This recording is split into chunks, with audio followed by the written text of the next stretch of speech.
டேய் எழுந்து கிளம்புடா, டைம் ஆயிடுச்சு. எழுந்துக்க மாட்டான். அப்புறம் டைம் ஆயிடுச்சு நம்மள போட்டு கத்துவான். மா காஃபி. அல்வேளைக்கு குளிச்சிட்டு வாடா. இன்னைக்காச்சும் குளிப்பானா? மா குளிக்கலாம்லம்மா, பல் மட்டும் வளைக்கிட்டு வரேன். இன்னைக்கும் குளிக்கலையா? டேய் எந்திரா. அப்பா அப்பா அம்மா, உண்மையிலே குளிக்கல போலையே. ஆபீஸ் போன டைம் ஆயிடுச்சு, வந்து சென்டர் சூடு. வரேன் வேற வழி. வா வா வா வா, போய் குளிச்சிடா, கப் அடிக்குது. அதான் நீ இருக்கல, சென்ட் அடிச்சு என்ன வாசனை ஆக்கிடு.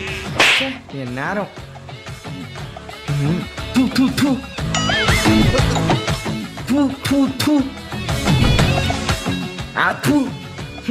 எவ்வளவு நாள்டா ஆச்சு குளிச்சு? 4 நாள் 5 நாள் தான்டா இருக்கும். 5 நாளா? சரி வரட்டுமா? நீ மனுஷனே இல்ல தெரியுமா?